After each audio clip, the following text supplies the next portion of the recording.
নমস্কাৰ এনি টকছলৈ আপোনালোক সকলোকে স্বাগতম জনাইছো। শুই উঠিয়ে অখিল গগৈয়ে কাক গালি পাৰে, কাক সমালোচনা কৰে বা কাক প্ৰশংসা কৰে সেয়া কোনেও ক'ব নোৱাৰে। এদিন যদি কংগ্ৰেছৰ লগত মিত্ৰতা কৰিব খোজে আৰু এদিন আকৌ ক'ব কি কংগ্ৰেছে আটাইতকৈ দুৰ্নীতি কৰিছে।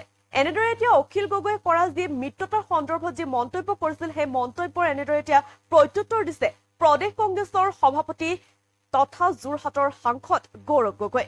জনাইছো সবিশেষ এই মুহূৰ্তত জনাইছো আপোনালোকক অখিল গগৈ শুই উঠি কাক গালি পাৰে কোনেও ক'ব নোৱাৰে, কাক সমালোচনা কৰিব কোনেও ক'ব নোৱাৰে বা কাক প্ৰশংসা কৰিব কোনেও সেয়া ক'ব নোৱাৰে। এদিন কংগ্ৰেছৰ সৈতে মিত্ৰতা কৰিব বিচাৰে, আকৌ এদিন ক'ব কংগ্ৰেছেই আটাইতকৈ দুৰ্নীতি কৰিছে। অখিল গগৈয়ে কেতিয়া কাক সমালোচনা কৰে কোনেও ক'ব নোৱাৰে। অখিল গগৈয়ে মিত্ৰতাৰ সন্দৰ্ভত কৰা মন্তব্যৰ এতিয়া এনেদৰে প্ৰতিক্ৰিয়া প্ৰকাশ কৰিছে এপিচিচিৰ সভাপতি গৌৰৱ গগৈ। যেহেতু অখিল গগৈয়ে হেনো শুই উঠিয়ে কাক গালি পাৰে কোনেও ক'ব নোৱাৰে আৰু কাক সমালোচনা কৰিব সেয়াও কোনেও ক'ব নোৱাৰে বুলি মন্তব্য কৰিছে এতিয়া এপিচিচিৰ সভাপতিগৰাকীয়ে। বা কাক প্ৰশংসা কৰিব সেয়াও কোনেও ক'ব নোৱাৰে। এদিন কংগ্ৰেছৰ সৈতে মিত্ৰতা কৰিব বিচাৰে, আকৌ এদিন ক'ব কংগ্ৰেছেই আটাইতকৈ দুৰ্নীতি কৰিছে। অখিল গগৈয়ে কেতিয়া কাক সমালোচনা কৰে কোনেও ক'ব নোৱাৰে। অখিল গগৈয়ে যিহেতু কালি যি মিত্ৰতাৰ কংগ্ৰেছৰ লগত যি মিত্ৰতাৰ সন্দৰ্ভত মন্তব্য কৰিছিল সেই মন্তব্যৰ এতিয়া প্ৰতিক্ৰিয়া প্ৰকাশ কৰিছে এপিচিচিৰ সভাপতি গৌৰৱ গগৈ।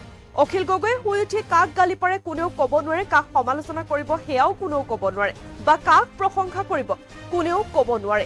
এদিন কংগ্ৰেছৰ সৈতে মিত্ৰতা কৰিব বিচাৰে, আকৌ এদিন ক'ব কংগ্ৰেছে আটাইতকৈ দুৰ্নীতি কৰিছে। অখিল গগৈয়ে কেতিয়া কাক সমালোচনা কৰে সেয়া কোনেও ক'ব নোৱাৰে। এনেদৰে এতিয়া অখিল গগৈ মিত্ৰতাৰ সন্দৰ্ভত কৰা মন্তব্যৰ প্ৰতিক্ৰিয়া প্ৰকাশ কৰিছে এপিচিচিৰ সভাপতি গৌৰৱ গগৈ। আমাৰ ওচৰত মন্তব্য আছে, তেওঁ কি কৈছে শুনো আহক।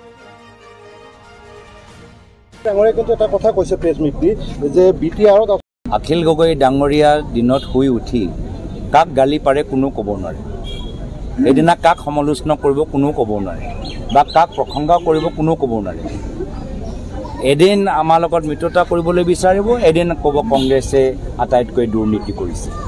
তো তেওঁ কোনদিনা কি মনত আছে কোনেও ক'ব নোৱাৰে।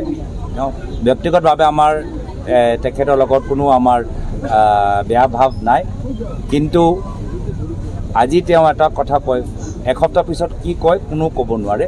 এইখিনিও প্ৰমাণ আমি যোৱা কিছুদিনৰ পৰা দেখি পাই আছোঁ। মিত্ৰতাৰ সপোন যি দেখি আছে বাস্তৱত পৰিণত হ'ব নে নাই ভৱিষ্যতত? না, তেওঁ বাস্তৱ আমি সেইটোৱে কৈছোঁ, আমি বাস্তৱ কথাটোৱে ক'ব নোৱাৰোঁ। যদি এদিন প্ৰশংসা কৰে পিছদিনা সমালোচনা কৰে, তেওঁ বাস্তৱত কি বিচাৰে আমি ক'ব পৰা নাই। কালি অখিল গগৈ ডাঙৰীয়াই কিন্তু এটা কথা কৈছে প্ৰেছ মিট দি যে BTRত আচলতে কংগ্ৰেছ ৰাইজৰ দল CPI বহুকেইটা। অখিল গগৈ ডাঙৰীয়া দিনত শুই উঠি কাক গালি পাৰে কোনেও ক'ব নোৱাৰে, সেইদিনা কাক সমালোচনা কৰিব কোনেও ক'ব নোৱাৰে বা কাক প্ৰশংসা কৰিব কোনেও ক'ব নোৱাৰে। এদিন আমাৰ লগত মিত্ৰতা কৰিবলৈ বিচাৰিব, এদিন ক'ব কংগ্ৰেছে আটাইতকৈ দুৰ্নীতি কৰিছে।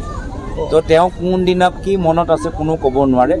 তেওঁ ব্যক্তিগতভাৱে আমাৰ তেখেতৰ লগত কোনো আমাৰ বেয়া ভাৱ নাই, কিন্তু আজি তেওঁ এটা কথা কয়, এসপ্তাহ পিছত কি কয় কোনেও ক'ব নোৱাৰে।